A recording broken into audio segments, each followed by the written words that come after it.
Hey guys, welcome back to another Minecraft World War II vehicle tutorial. In this tutorial, we'll be going ahead and doing the FV304 with a crew of 5. Dimensions on screen now. I couldn't find any dimensions for this tank in particular, so there's none available.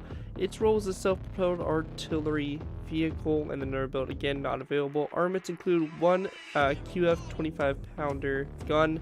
Engine was a Rolls-Royce 350 horsepower engine, and it had a max speed of 72 kilometers per hour. Anyways guys, that's it for this, and enjoy the tutorial.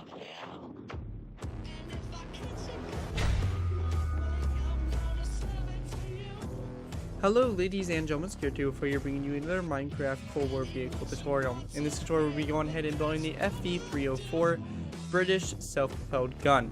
This was a prototype light SPG developed by Vickers. Development started back in 1947, however the prototype was not manufactured until the 1950s, and the design of the SPG was already obsolete, and the project was cancelled. Many players in the player base of World of Tanks know it as Bert the Avenger, or just Bert, and everything like that. So overall, it's a cool little APC and everything like that.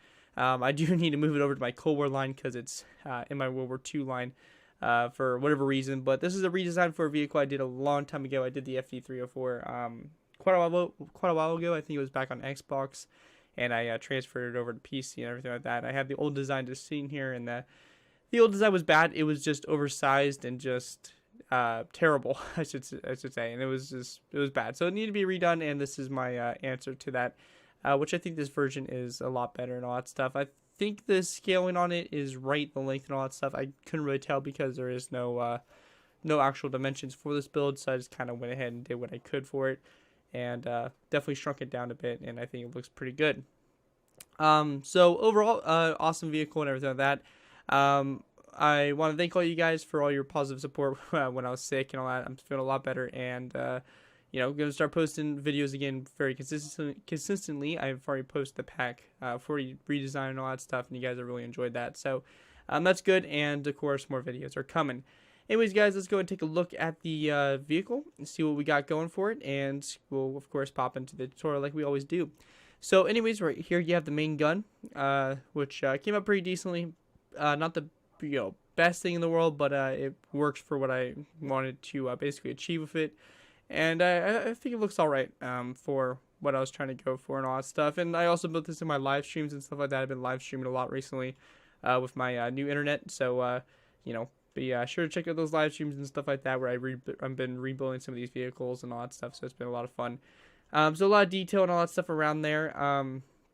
You have the machine gun mounted on the top here, which is a little bit different from the live stream. I went ahead and added that on. I moved the antenna over there. You got two hatches on the top here, one over there and one over here. A large hatch on the back here, I imagine for loading ammo in, or just disregarding shells, or something like that, or just for the crew to get in and out of the vehicle. You have I'm trying to think of the name of the white little symbols, the white lines and with the red line in it, symbol that the British used on their armored tanks. So yeah, that's on the side there. Just add a little bit more color and detail to it, but overall, that's pretty much the build. It's a nice, very simple tank destroyer. Nothing too crazy, nothing too fancy about it.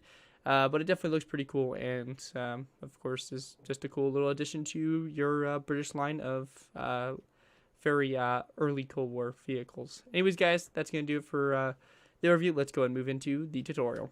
Alright guys, so going ahead and moving into the tutorial now. Before we do, I just want to go ahead and quickly mention that I am using a new version of the default texture pack. It's basically an enhanced version of it. It makes the textures a little bit nicer, and I believe it has 64 by 64 pixel textures now, so it looks a lot cleaner and has a little bit more detail to it and everything like that. You guys may not be able to see it too well, but it is kind of noticeable when up and close and stuff like that. I think a very noticeable change is obviously on the stained clay blocks. You can really see it, and you can also see a little bit on the mossy cobblestone walls. Just a little bit more pixels, and it just adds a little bit more to it, so you can see that going on there. So just in case you guys are seeing that and wondering. Anyways, going ahead and moving on. So what we want to do to start off with is we're going to place down a nether brick half slab, followed by a nether brick top slab that comes off like so. We're then going to place down a green stained clay block, followed by a dark oak wood stair, with a dark oak wood stair on the back of that stair. We're then going to place down another green snake wood block, followed by a dark oak wood stair, and a dark oak wood stair right behind it.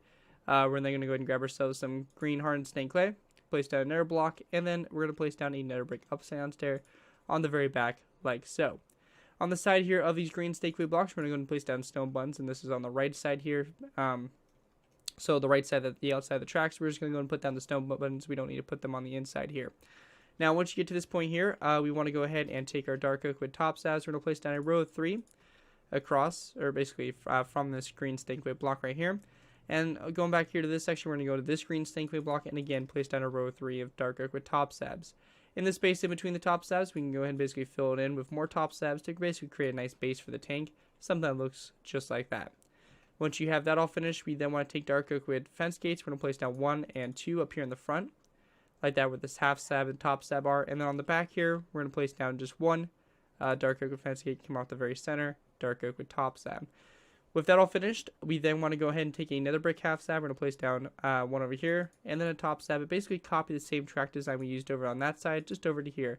So basically, same exact concept, and we will go ahead and just copy the same thing. If I'm going a little too fast, you can just look over at the other side, and we're just copying that side over to this side, like so.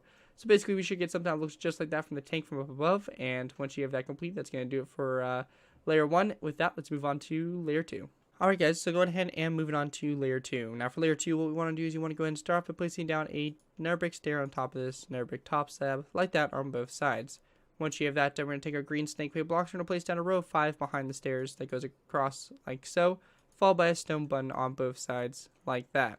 Also in the front here, in between this space right here, we're going to place down 2 tripwire hooks on either side, just like that for the front. Once you have that all done, we're then going to go ahead and place down a dark oak wood upside down stair on both sides here, just like that, and then a green stained clay block, or basically just a row of 3 green stained clay blocks in between the dark oak wood stairs, like so. Along the sides here, we're going to place down 1 and 2 green stained clay blocks, same thing over here, 1 and 2. We then want to place down 1 and 2 dark oak wood top slabs, same thing over here, 1 and 2. And on the insides of these top slabs here, we're going to place down 2 green stained clay blocks, like that on both sides, to fill in that space right there. Going back here to this section, we're going to place down 1 and 2 green stained clay blocks, same thing over here, 1 and 2. And then we're just going to place down a nether brick half slab on top of this nether brick stair, like so. Then across the back, in between these half slabs, we're just going to place down a row of 3 of dark oak wood upside down stairs, just like this all the way across, like so. Once you have that done, we're going to take signs now. We're going to go ahead and wrap it around this nether brick half slab here, followed by placing down 2 signs on these 2 green stained clay blocks.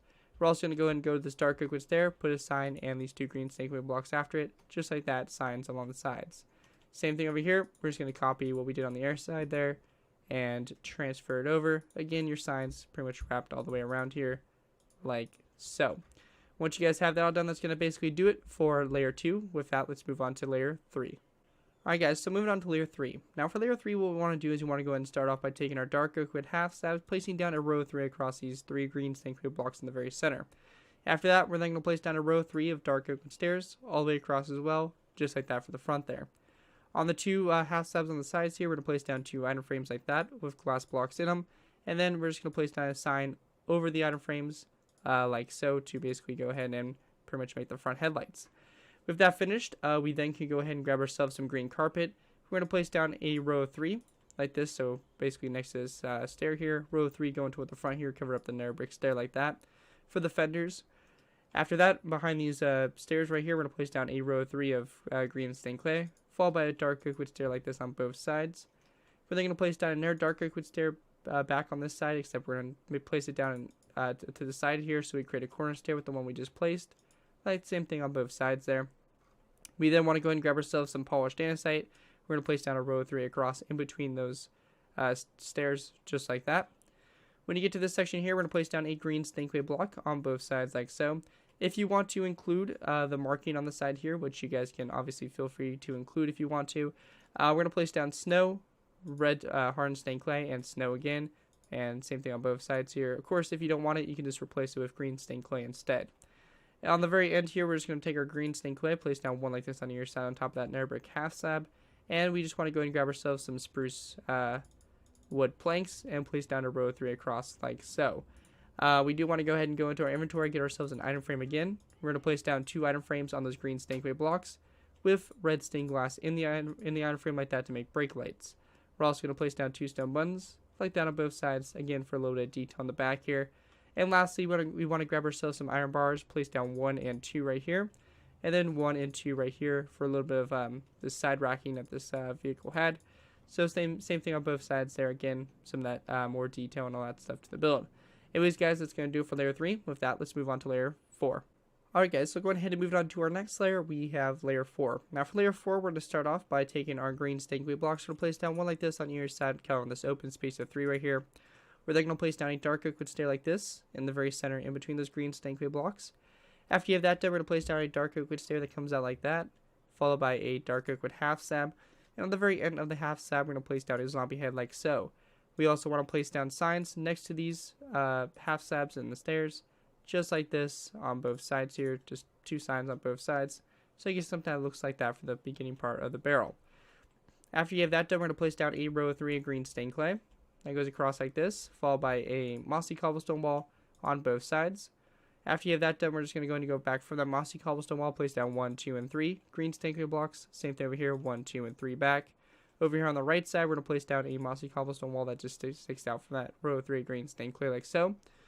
And in the space in between these green stained clay blocks, we're going to place down a row of 3 of spruce wood planks, followed by some stone buttons like that on them again, just for more detail. And that right there is going to do it for layer 4. With that, let's move on to our last final layers, which will basically be layers 5, 6, 7, and 8. We'll put the antenna on and pretty much the top portion of the turret. And yeah, so let's go ahead and finish off the build with layers 5 through 8. Alright guys, so going ahead and moving on to our last final layers. Now for these layers, what we're going to do is we're going to go ahead and start off by focusing in on our gun and work on our way back. So we're going to start off by placing down a wooden trap door on top of this zombie head. We're going to place down 1 on top of the half slab and 1 on top of this dark oak wood stair as well. And 1 also on top of this dark oak wood stair right here, like that. After you have that done, on the right side here, we're going to place down a zombie head on that green stankway block. After you have that, we're going to take green carpet, place it down and around just like that for the top there. After you have that done, we're going to place down a row of 3 of dark oak wood half slabs coming from the right side over, followed by a spruce wood half slab, and then another dark oak wood half slab. So you get something that kind of looks just like that from above. Going ahead and continuing on, we're going to place down a dark oak wood half slab on the right side, green stankway block, followed by a stone button. We also want to place down a dark oak wood stair that's facing this direction, like so, followed by 2 dark oak wood half slabs coming off the back of it, like so. Once you have that done, over here on the left side, we're going to place down a dark oak wood stair like this, followed by a row of 4 of dark oak wood half slabs coming off the back of the stair that go across like that. After you have that all done, we then want to go ahead and grab ourselves some iron bars. We're going to place down 1, 2, and 3 iron bars going up on this dark oak wood stair right here. For the machine gun itself, very simple design here, nothing too crazy. Should be able to get through it really easily. We're going to place down an anvil on top of this dark oak wood stair here.